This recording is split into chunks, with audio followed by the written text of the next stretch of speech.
Apa manfaat dan mudaratnya dari kereta api cepat? Bukan kereta cepatnya manfaat mudaratnya, tapi kereta cepat Jakarta Tegaluar. Bang Yusron fasih sekali bicara kereta cepat.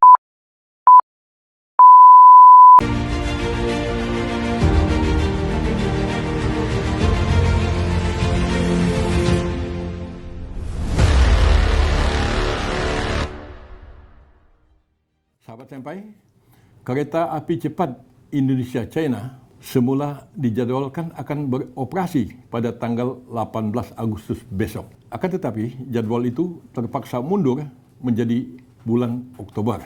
Kita doakan saja, semoga pada bulan Oktober tersebut, kereta api itu memang dapat berjalan sesuai dengan rencana semula.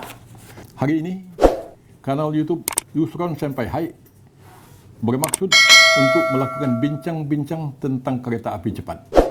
Dan di hadapan saya telah hadir Bung Faisal Basri. Apa kabar, Bung Faisal? Alhamdulillah, baik, Bang. Sehat? Baik. Begini, Bung Faisal. Ini pro dan kontra dulu ya, tentang kereta api cepat China, apa Jepang dan seterusnya. Apa perlu kita buat, apa tidak dan seterusnya. Itu bermacam pendapat dulu pernah muncul. Sekarang saya mau tanya Bung Faisal, menurut Bung Faisal, apa manfaat dan mudaratnya dari kereta api cepat China itu bagi kita? Bukan kereta cepatnya manfaat mudaratnya, tapi kereta cepat Jakarta Bandung. Bukan Jakarta Bandung, Jakarta Padalarang Tegaluar. Detailnya memang begitu ya. Nah, Bang Yusron fasih sekali bicara kereta cepat di Jepang ya. Ya. Itu pertama kali dibangun untuk yang jauh-jauh, misalnya Jepang, Osaka. Betul. Itu pesawat sudah terlalu sibuk di Jepang, Tokyo, Osaka itu, sehingga tidak mungkin lagi ditambah frekuensi. Ya, penerbangan. Nah, muncul alternatif, satu-satunya alternatif kereta cepat, karena kereta cepat dari Tokyo ke Osaka itu kira-kira 2,5 jam sampai 3 jam ya. Sekitar itu ya. Nah, jadi kompetitif dengan pesawat. Ya. Bahkan bisa lebih menang kereta cepat karena dia dari tengah kota ke tengah kota. Ya. Kalau naik pesawat harus ke bandara yang bisa 1-2 jam. Iya, ke Narita. 1 jam sebelum berangkat harus ada dan macam-macam itu. Jadi itu kalah pesawat. Betul. Jadi kompetitornya adalah pesawat. Iya. Nah, Jakarta Bandung praktis tidak ada pesawat. Karena sudah ada Parahyangan, sudah ada jalan tol, sudah ada travel. Ada sih pesawat sedikit-sedikit begitu. Jadi tidak ada superioritas kereta cepat ke Bandung dibandingkan dengan yang lain-lain, karena coba bayangkan dari Jakarta ke Halim. Misalnya kita dari lokasi kita bertemu ini ke Halim berapa? Lebih dari setengah jam. Kemudian sampai di kereta cepatnya katakanlah setengah jam, cuma 1 jam kan. 1 jam, kemudian berhentinya di Padalarang. Stasiun kereta cepat berbeda dengan stasiun kereta konvensional. Katanya disuruh kita naik kereta konvensional, turun stasiun, keluar stasiun, masuk lagi ke stasiun lain, bawa anak, Jadi memang tidak visible. Connectingnya itu tidak baik ya, belum baik di kita. Salah satu saja, banyak sekali yang masalah. Sehingga seperti saya katakan tadi, dimanapun kereta cepat itu stasiunnya di tengah kota, karena ngirit ke bandara gitu. Kalau ini mah ke Bandara Halim, bandara juga gitu. Itu yang pertama. Sehingga hampir tidak ada proses pengembangan kereta cepat pertama kali itu dilakukan untuk jarak yang relatif pendek. Tidak ada. Belakangan sih bisa ada ke Yokohama juga kan naik kereta cepat bisa, tapi kan itu transit gitu-gitu kan. Kemudian yang berikutnya, yang paling visible sebetulnya adalah Jakarta Surabaya. Nah, itu unggul kereta cepat karena kita tidak harus ke Soekarno-Hatta, kita ke Gambir saja misalnya, atau ke Manggarai. Jaraknya juga mirip dengan Tokyo Osaka gitu.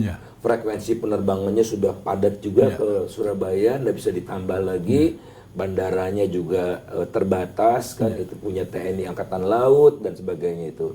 Tapi silahkan saja bangun sepanjang business to business gitu. Yang nanggung bukan rakyat, tapi yang nanggung adalah perusahaan. Awalnya business to business. Kemudian dilihat dari sejarahnya, inisiatifnya dari siapa? Dari Pak Jokowi. Pak Agus Pambagio yang waktu bertemu dengan Pak Presiden nanya, siapa Pak nih yang sebetulnya inisiatif siapa? Saya sendiri. Saya itu diajak Pak Xi Jinping naik kereta cepat di Jepang. Wah, kita harus bangun nih di Indonesia. Di China maksudnya? Di China, di China. Nah, tapi silakan aja kalau bisnis tidak pakai uang rakyat. Nah, belakangan pakai uang rakyat. Konsorsium pembiayaannya awalnya 75% dari Bank China, Development Bank of China, 25%-nya lagi equity. Nah, yang 25% ini equity dari perusahaan China dan perusahaan Indonesia. Indonesianya 60%, China-nya 40%. Jadilah KCIC itu terdiri dari dua konsorsium China dan Indonesia. Nah, konsorsium Indonesia itu Wika, KAI, Jasa Marga, PTPN, PTPN karena mau lewat Walini. Di Walini itu akan dikembangkan objek wisata baru. Jadi nggak jelas nih proyek kereta api apa proyek wisata atau proyek properti. Kenapa saya katakan proyek properti? Karena di ujung Bandung itu Tegaluar itu ada properti besar. Ya, namanya kota apa gitu, kota baru lah begitu-begitu. Kemudian rencananya lewat Karawang. Nah, di situ ada Silipo kan? Apa tuh namanya? Meikarta. Ya, Meikarta. Saya pernah bertemu dengan Pak Riyadi, ayahnya ya, ayahnya. Di depan komunitas Indonesia Tionghoa itu, dia kritik saya. Oh ini bagus ini, gitu. Terang aja lewat properti Anda, gitu. Properti Anda jadi laku. Gitu. Nah, jalan terus. Pembebasan tanahnya kacau gitu ya. Kemudian waktu groundbreaking, menteri yang bertanggung jawab untuk urusan perkeretaapian tidak datang ya karena dia tidak mau. Kemarin Pak Emil cerita ya, jadi diundang oleh Menteri Perhubungan waktu itu, bukan hanya Pak Emil tapi mantan-mantan Menteri Perhubungan, apa pandangan mereka terhadap kereta cepat ini. Nah, sebelum berdiskusi, Pak Emil menanyakan visibilisasinya ada mana, kan segala sesuatunya harus pakai rencana. Oh, tidak ada katanya. Kemudian dampak lingkungannya seperti apa, tidak ada. Ya gimana saya mau komentar, dia bilang. Jadi awal masuknya juga sudah bermasalah.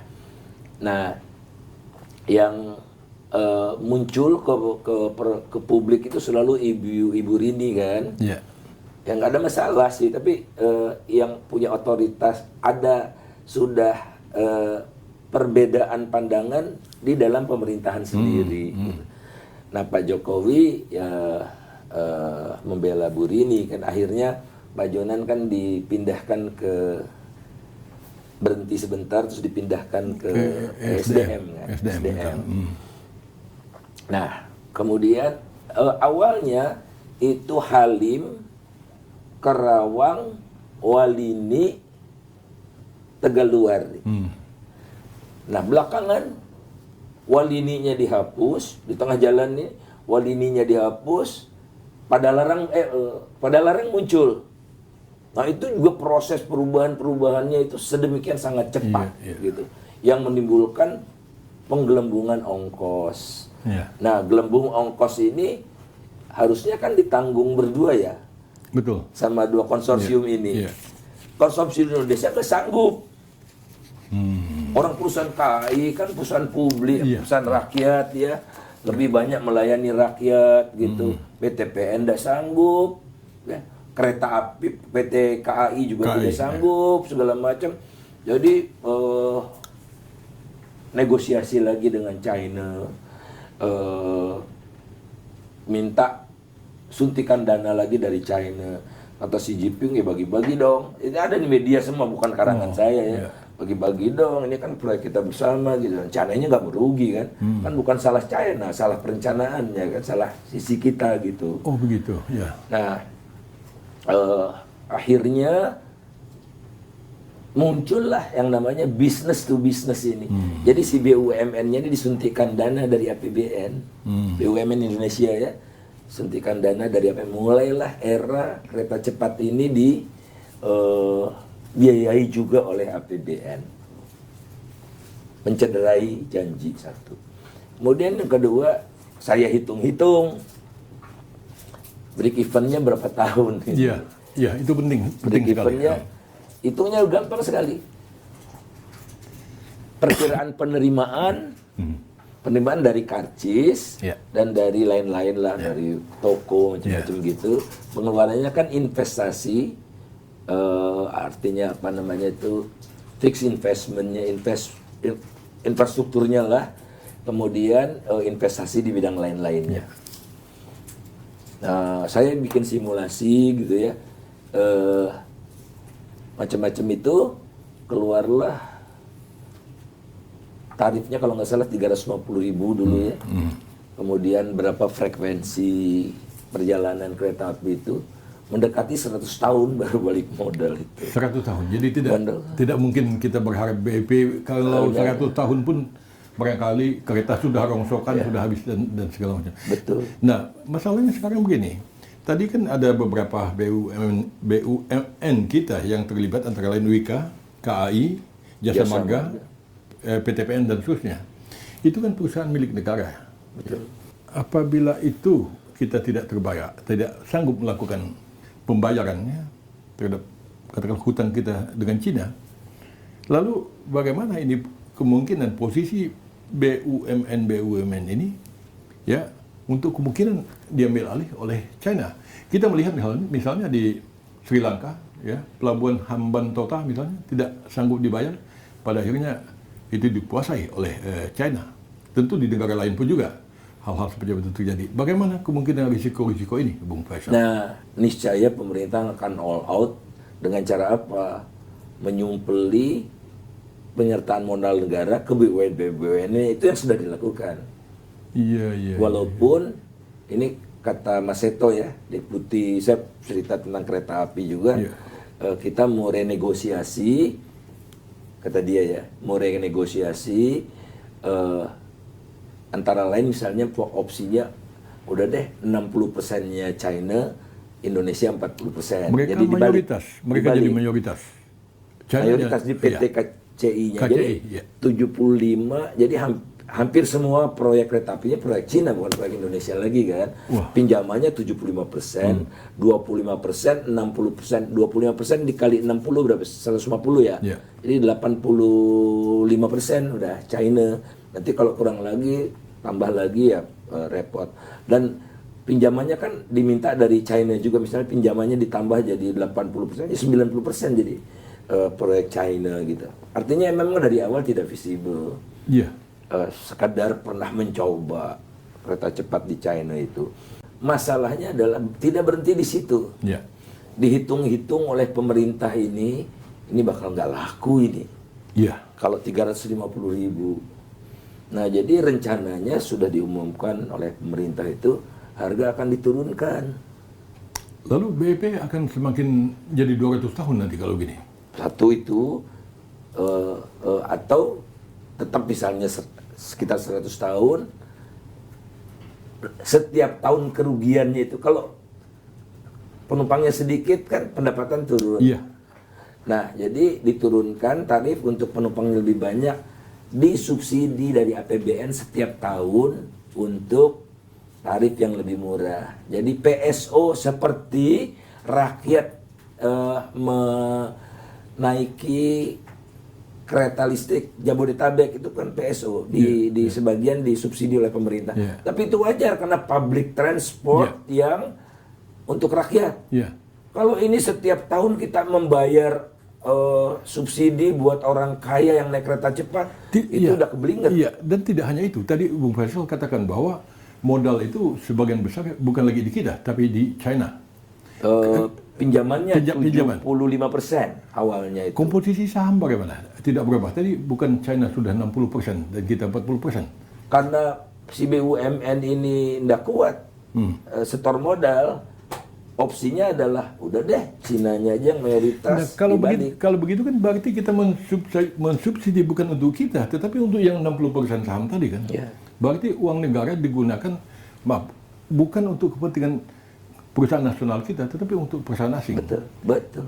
Jadi subsidi katakanlah untuk Tiongkok, bukan untuk Republik Indonesia. Ini secara logikanya, ini bukan masalah saya mentang-mentang dulu saya dubes di Jepang, lalu tidak kereta api Jepang yang dipakai, lalu saya ngambek. Tidak. Tapi ini secara logikanya berarti yang dapat bagian atau keuntungan terbesar dari subsidi itu tentu saja Tiongkok. Karena Tiongkok memiliki saham sebesar 60%. China nggak pernah rugi. Walaupun ini proyeknya rugi, China nggak pernah rugi. Karena bunga bayar terus. Iya. Bang Yusron, bunganya negosiasi itu 4%. Akhirnya turun jadi 3,4. Kalau dari Jepang 0,2%. Iya.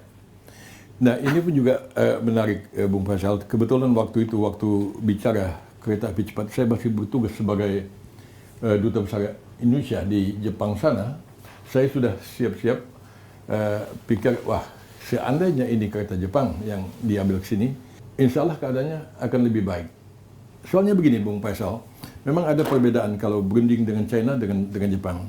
Jepang memang agak lambat ya, tetapi kalau mereka sudah bilang iya sampai akhir.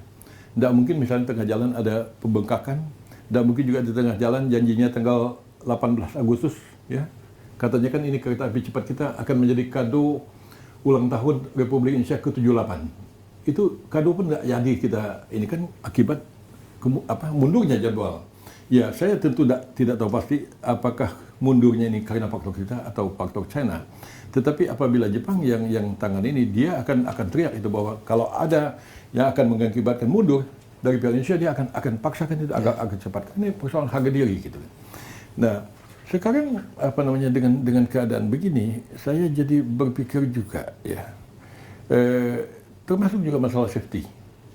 Bukan persoalan, sekali lagi, bukan persoalan saya mantan duta besar untuk Jepang. Tetapi, maksudnya bukan karena itu lalu saya bersikap begini. Tetapi kalau kereta api Jepang itu zero accident sejak diinikannya itu sampai sekarang ini. Tapi kereta api China yang pernah saya baca, itu masalah safety, ya minimal pada masa lalu, itu ya jauh di bawah Jepang itu. Nah, sekarang tentu saja ya kualitas barang pun juga kita ya tahulah kita antara kualitas barang Jepang dan kualitas barang China. Lalu kalau kita katakan 100 tahun lagi itu akan BEP dan segala macam, saya khawatir bahwa kita akan rugi secara lebih besar lagi, bukan saja hanya masalah tadi subsidi untuk mereka, tetapi hal-hal lainnya juga. Bagaimana? Nah, kalau saya melihatnya kesalahan banyak di pihak kita. Dan kita dalam posisi lemah, belum sanggup bangun kereta cepat kok, bangun dan sudah dibangun, maaf sesat pula, sekedar Jakarta Bandung gitu kan, yang memang permintaannya, apalagi nanti ibu kota pindah, pegawai negeri nggak boleh lagi dipaksa untuk ke Bandung naik kereta cepat seminggu sekali gitu kan, jadi agak repot. Nah harus diakui China ini sekarang jaringan kereta api cepatnya sudah di atas 50% dari jaringan kereta seluruh dunia di luar China. Betul. Teknologinya juga saya tidak meragukan, tinggal mau beli kualitas yang mana. China tersedia semua. Dan tidak akan masalah pembangunan kereta cepat itu kalau logika berpikirnya tidak sesat. Contohnya saya kebetulan baru dari Saudi Arabia. Kalau dulu naik mobil atau naik bus dari Mekah ke Madinah, itu 6 jam.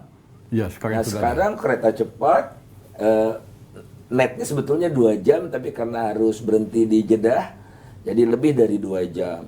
itu nyaman, ya nyaman, tidak ada masalah di Saudi karena yang Saudi punya uang, nggak pakai pinjem-pinjem begitu kan, pembebasan tanahnya beres, nggak ada lagi masalah pembebasan tanah.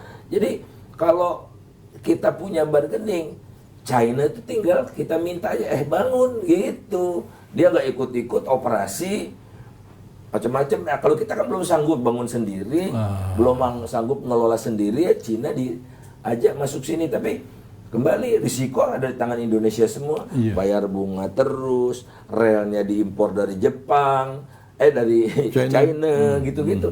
Jadi karena menurut saya ugal-ugalan ya membangun kereta cepat itu.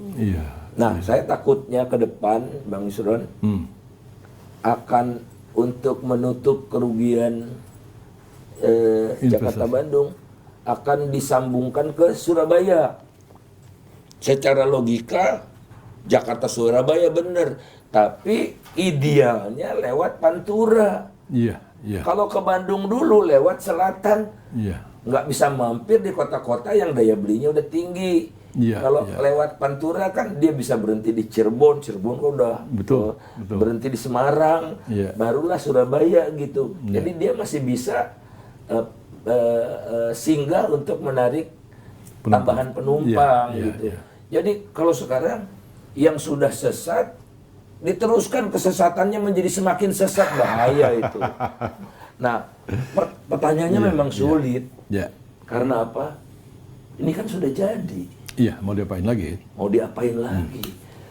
Nah, jadi gimana saya juga nggak tahu ya tanggung jawabannya itu seperti apa.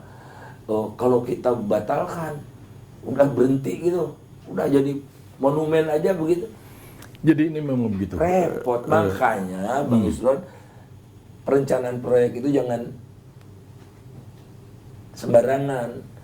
Betul. Perencanaan proyek yang bagus itu separuh dari keberhasilan. Kalau perencanaan bagus, nggak ada tunda-tunda itu, nggak ada. Jadi bicara tentang perencanaan ini memang betul sekali.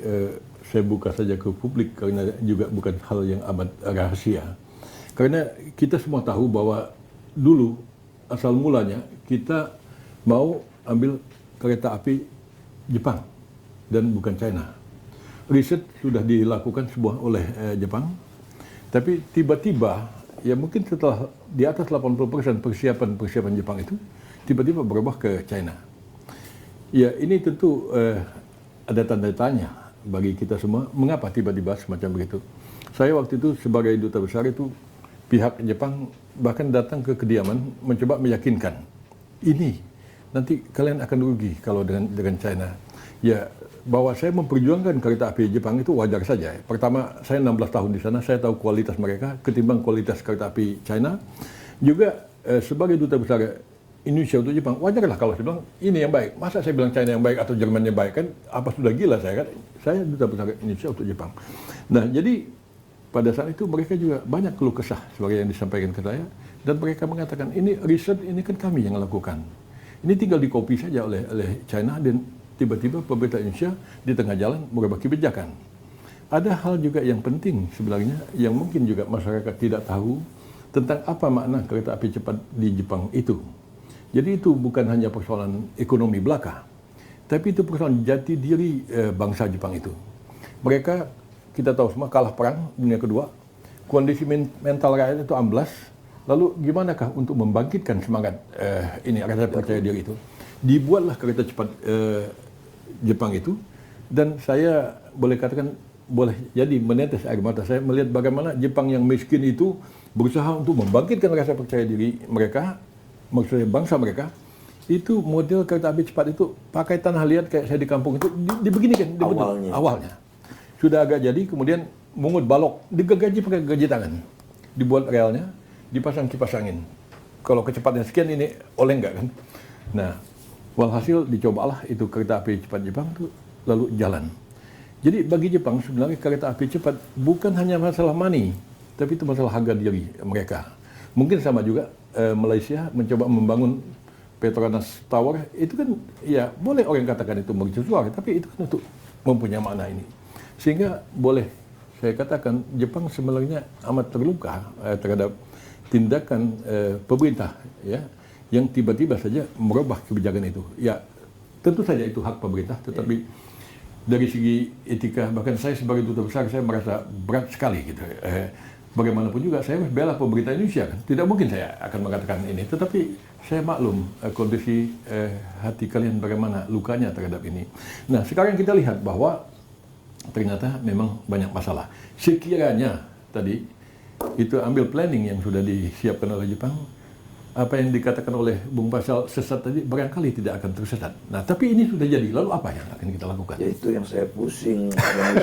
Kita tuh jadi pusing. Makanya membangun infrastruktur itu tidak boleh gerasa-gerusu. Ya. Saya ingat pemerintah Jepang itu sangat marah sekali dan dikirimlah utusan dari Indonesia untuk minta maaf. Ya.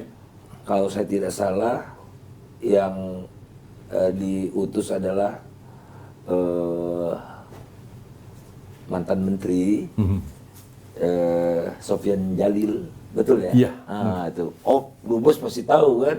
Jadi ngerasain sendiri itu kegeraman Jepang itu yang dirasakan oleh Bang Sofyan Jalil itu. Betul, betul. Jadi ironis ini memang dan ini salah satu yang bisa menyeret pemerintahan ini nanti di pasca 2024 ya. Jadi potensi-potensi seperti itu banyak sekali, ya belum yang lain-lain gitu. Nah, jadi saya kalau ditanya mau diapakan ya repot. Setidaknya jangan membunuh yang ada, karena untuk membuat kereta cepat ini laku, Parahyangan akan dihapus. Nah, itu kan sama saja memindahkan masalah dari kantong kanan ke kantong kiri kan? Tidak menyelesaikan masalah. Dan akibatnya stasiun Bandung mati, karena stasiun Bandung hidupnya bukan mati ya, tapi rohnya itu stasiun Bandung itu kereta api Parahyangan. Iya. Stasiun Bandung oleng gitu. Waduh, jadi kerugiannya bertambah-tambah nggak karuan. Nah, semua ini yang mengatakan ya pemerintah gitu. Dan itu sudah diagendakan akan ditutup Parahyangan. Mengerikan dah. Iya, kita dipaksa untuk bersusah-susah pindah stasiun kalau mau ke Bandung gitu. Macet pula kan. Unbelievable. Jadi tinggal pembelajaran aja nanti buku-buku sejarah gitu. Nah, inilah kalau kita punya pemimpin yang keras kepala, yang tidak menggunakan instrumen negara dalam bekerja gitu. Ya, jadi jangan dibangga-banggakan Pak Jokowi harus berani, harus cepat ngambil keputusan. Inilah akibat berani dan cepat itu. Gitu. Iya, idealnya berani atas dasar perhitungan. Kalkulasi jelas. Kalkulasi yang tepat. Sekarang begini, Bung Faisal, ya ada istilah Gen Z, generasi Z. Tadi kita bicara ya barangkali kepentingan orang bekerja dan sebagainya. Bagi anak-anak muda, ya mereka lah yang akan warisi katakanlah hutang ini. Saya barangkali tidak terlalu lama juga lagi di dunia ini. Nah, mereka tentu akan bertanya, apa manfaatnya, apa untung, apa rugi bagi mereka? Barangkali Bung Faisal bisa katakan di luar beban hutang tadi. Ada untungnya sih barangkali, tapi kan kalau tadi banyak manfaat apa mudaratnya, ya kelihatannya lebih banyak mudaratnya. Nah, konsekuensinya buat anak muda, nah generasi sekarang bukannya menyiapkan generasi yang akan datang menjadi generasi yang lebih ringan beban hidupnya gitu. Ini menambah beban hidup generasi muda. Jadi yang membangun kita, yang bayar subsidinya mereka. Satu itu. Kemudian kedua, ini mah kalau yang namanya kereta cepat, tolong dikoreksi saya Bang. Kereta cepat itu sebagian besar perjalanan bisnis. Iya, di Jepang pun begitu. Perjalanan bisnis kan. Anak muda pada umumnya kan kuliah dan macam-macam. Preferensi utamanya bukan cepat tapi lambat gitu. Maksudnya kan mereka ingin cepat. Loh, katanya kereta cepat kok gue sampai Bandung lama banget ini. Lebih enak gue naik kereta Parahyangan atau lebih enak naik mobil sendiri gitu. Karena mereka mobile, kalau naik kereta kan naik taksi lagi apa, mendingan naik mobil aja bawa dari sini. Oh, mereka foto-foto apa, atau mereka punya bisnis di yang lain-lain. Jadi esensi dari kereta cepat adalah perjalanan bisnis, dan unfortunately Bandung bukanlah kota bisnis dikenalnya, tapi Betul. kota kuliner. Betul. Jadi masa pakai kuliner Naik kereta cepat.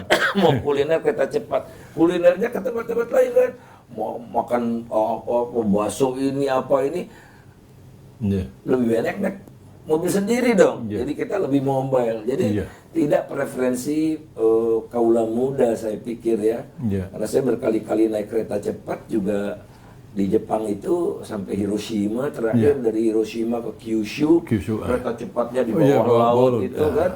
Oh, ya perjalanan bisnis, hampir semua perjalanan bisnis lah. Betul, karena logikanya begini, waktu Jepang bangun kereta api cepat kan, ya kita sama-sama belajar ekonomi, tentu setidaknya ada di dalam ekonomi itu yang mengatakan untuk ekonomi itu bisa tumbuh atau berjalan dengan baik, itu harus uang, orang, dan barang dan jasa itu lancar.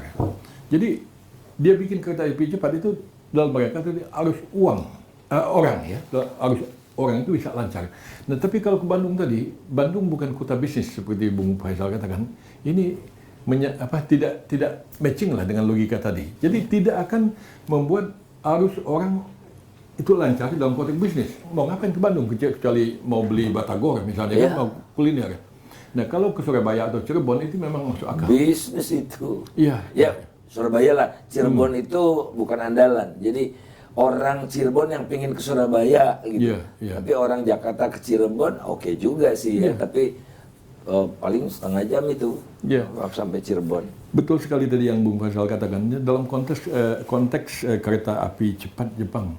Karena kalau ke bandara itu kita butuh waktu sekian, nunggu check-in lagi, pesawat delay dan Apalagi segala macam. Narita ya. Apalagi Narita. Nah, ya Narita perginya jauh lagi dari Tokyo. Haneda agak mending lah, tapi kan Narita. Jadi sehingga dengan begitu, dengan adanya kereta api cepat itu tadi untuk memperlancar arus orang lah, setidaknya kalau bukan barang itu memang betul terjadi. Ini bisnismen tidak perlu membuang waktu 3 jam hanya untuk ke bandara, check-in dan seterusnya. Nah, tetapi kalau kita bicara Bandung tadi, saya kira Nah pertanyaannya Bang, yang Surabaya juga sudah disiapkan FS-nya segala macam. Pertanyaan kok yang dipilih kok Jakarta Bandung? ya. Ini analisis ya. Ya. Kalau Jakarta Surabaya 2024 udah selesai. Iya. Nah jadi pokoknya ada kereta cepat yang deket-deket aja di Bandung. Nah, jadi cocoknya di situ. Argumennya cuma itu. Yang lain-lain nggak ada. Argumen ilmiahnya nggak ada. Jadi untuk legasi maksudnya. Legacy. Legacy, ya. Iya. Sedih. iya, Nah anak muda itu butuh legacy yang memberikan maslahat buat mereka. Iya, iya, iya. Peningkatan kualitas hidup,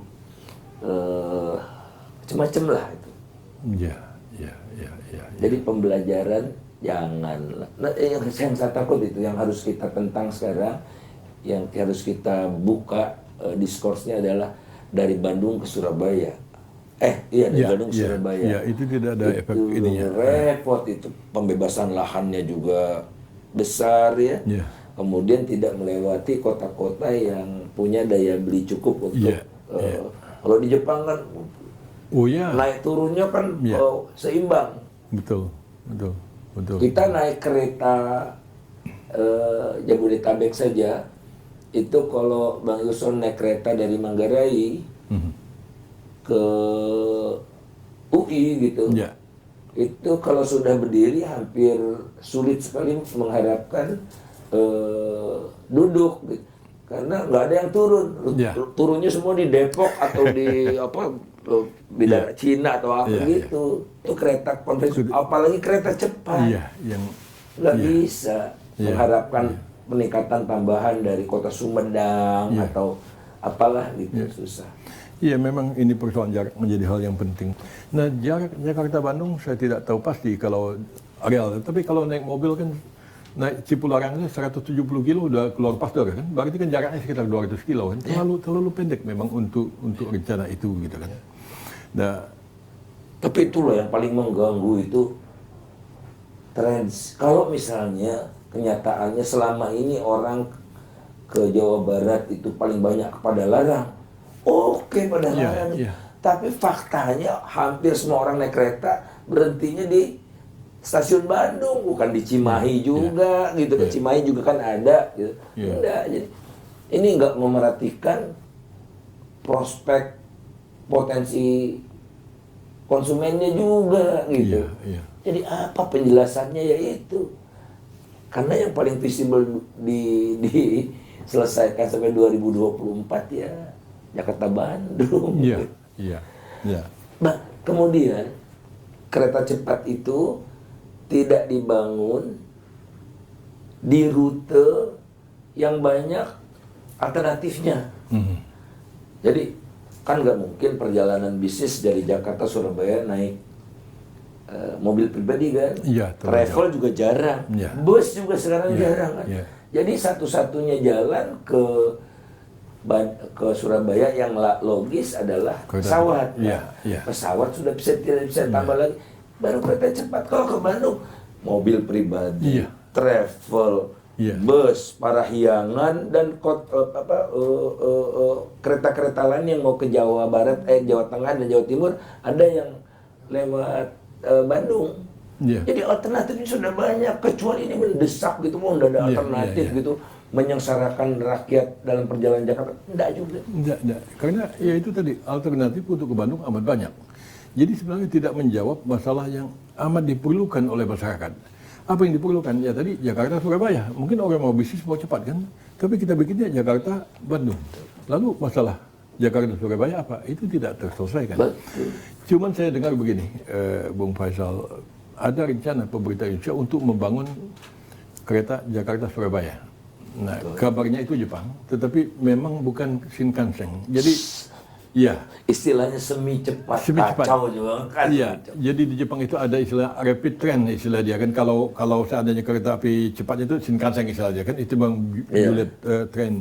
Itu ada rencana untuk membangun jalur kereta api cepat dari Jakarta ke Surabaya.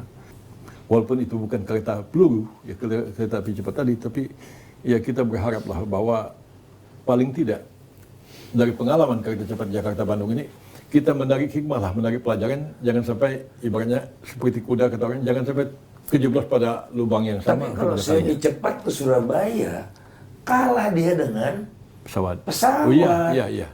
Kan yang lagi-lagi kereta cepat perjalanan bisnis, yang jadi acuan adalah kecepatan dan kenyamanan. Ya, kecepatan dan kenyamanan.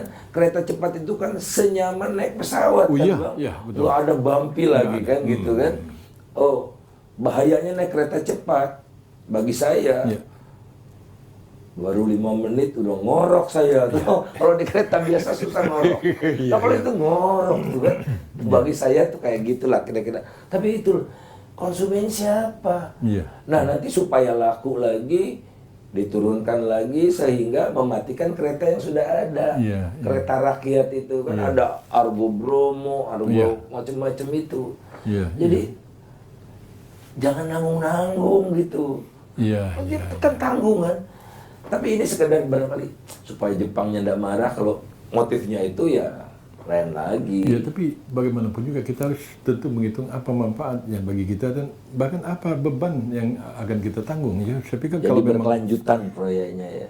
Iya, nah saya juga baru tersadar tadi Bung Faisal mengatakan, kalau hanya rapid train Jakarta Surabaya itu dia tidak, kembali tidak menjawab permasalahan yang ada. Karena minimal dia harus imbang dengan pesawat kan. Nah, kembali persoalannya kalau dia rapid train untuk ke Surabaya, katakanlah seandainya 4 jam, saya kira juga tidak akan begitu menarik bagi para businessman untuk menaiki kereta cepat rapid train tadi. Nah, tentu ini saya rasa mungkin juga ini sekedar saran saya kira bagi pengambil kebijakan, jangan sampai kita membuat kesalahan yang kedua kalinya. Ya katakanlah ini kereta api cepat Jakarta Bandung bermasalah, lalu kita bikin rapid train Jakarta Surabaya, lalu bermasalah lagi karena kita tanpa memperhitungkan apa yang dikatakan Bung Faisal tadi, kompetitornya siapa gitu kan? Ya kompetitornya pesawat, tidak sanggup dia ngalahin pesawat, lalu siapa yang akan jadi penumpang? Betul. Nah jangan sampai ini 6 jam kalau nggak salah. 6 jam, 6 jam itu lebih lama lagi. Jadi katakanlah seorang bisnismen pagi-pagi dia naik dari stasiun sini, kalau 6 jam datang ke Surabaya udah bukan Tanggung office hour juga ya, kan, tanggung juga. Nah itu pun saya rasa juga mungkin satu hal yang harus dipikirkan oleh pengambil kebijakan ke depan nanti. Bung Faisal, banyak yang ingin kita bicarakan, tetapi pada akhirnya waktu juga yang membatasi kita. Tapi tentu saya berharap bahwa apa yang kita bahas ini berguna bagi pemirsa kita, ya, bagi bangsa ini. Paling tidak tadi ada pesan dari Bung Faisal, jangan sampai kita berbuat kesalahan untuk yang kedua kalinya, dan di dalam melakukan sesuatu, bikinlah perencanaan yang baik, karena perencanaan yang baik itu merupakan 50% boleh dikatakan dari keberhasilan itu. Betul begitu, Bung Faisal. Baik, Bung Faisal, terima kasih banyak. Terima kasih sama-sama. Ya, sehat selalu.